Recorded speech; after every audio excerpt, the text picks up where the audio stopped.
Meanwhile, back at the Toad Cam, Chapter 3, Saturday's Mind Emission. A lot of NLP, in my experience, in my opinion, in my episodic memory, does not work as advertised. I think a lot of the patterns, a lot of the stuff in NLP, that is being promoted as being highly effective as one pass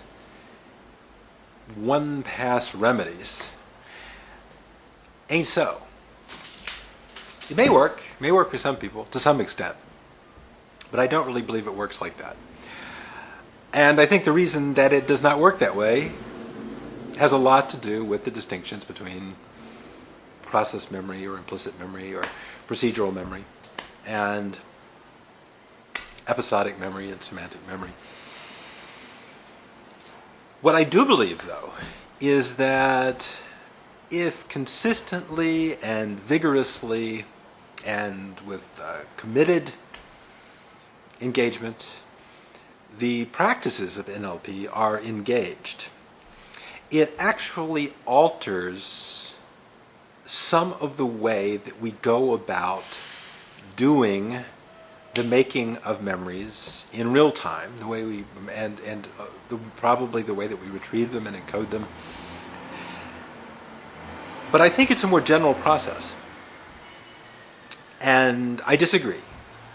I disagree very strongly because I just haven't seen a lot of evidence that the one pass you're going to go to the practitioner and they're going to run some switch patterns or something like that is going to be all that effective. It may be. It may be effective in the context of other therapeutic structures. It may be effective in the context of personal readiness and willingness, and preparatory work is done on the unconscious level in order to make changes. Some people have done a great deal of work outside of consciousness, well below the threshold of consciousness, to prepare themselves for major changes. So when the major change occurs, it seems to be this momentous snap and something happens.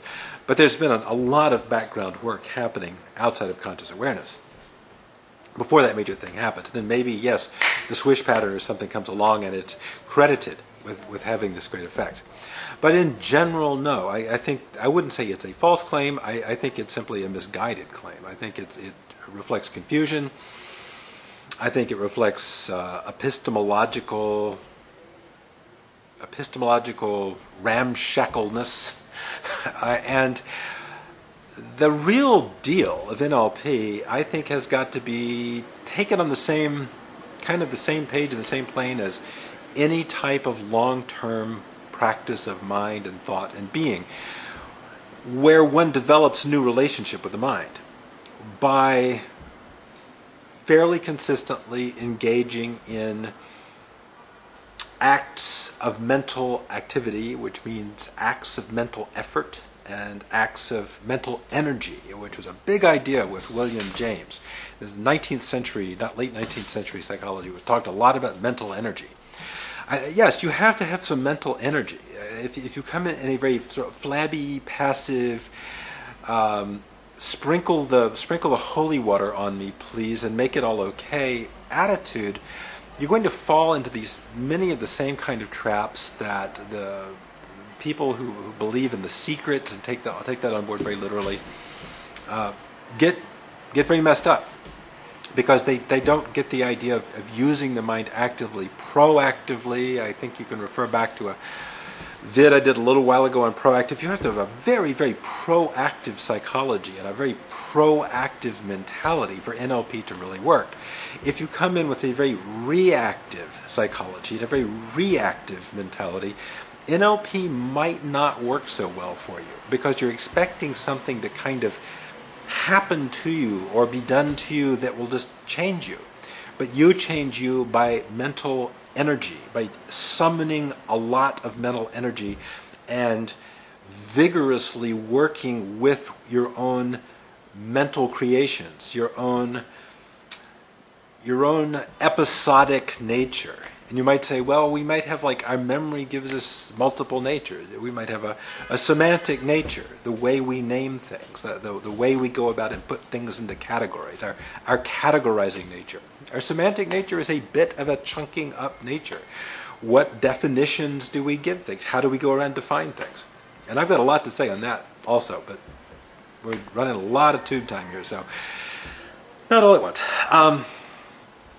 And then we can work, I think, also on that area of ourselves that we consider to be our episodic selves, the way we construct mental movies and the way we step through those mental movies and the way those mental movies work on us in a very dialectical relationship with the way that we work on them. We, as Winston Churchill said, we build our houses and then our houses shape us. We shape our houses shape us. We shape our episodic natures. We shape our internal storytelling, and our internal storytelling shapes us. And one very, very interesting way to do it, of course, is to play with the submodality controls underneath the screen, if that's what you think.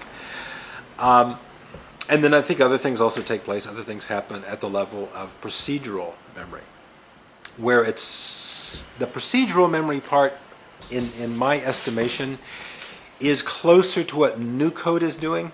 And if new code is about whatever it's about, which is probably several things, new code appears to have also shifted the focus to the part of oneself that we could call one of the unconscious, part of the unconscious, the procedural or implicit self, where the procedural and implicit memory reside. So classic code appears to work more on the level of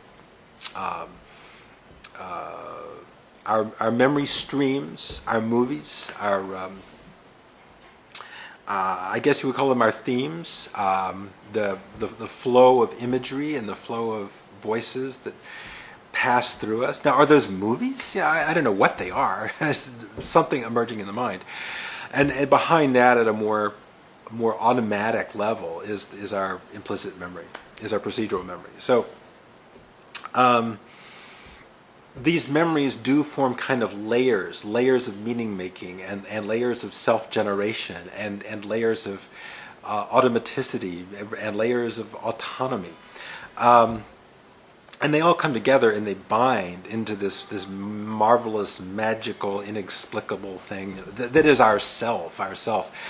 So, my God, we could go on for hours, but I'm going to try to limit that to this step right now, because I know that the many people who are watching these things can only really digest so much at a time. Once you get too much material, even though there is the material, it gets a little overwhelming, and things have to be introduced in an orderly way, in a sequential way, for them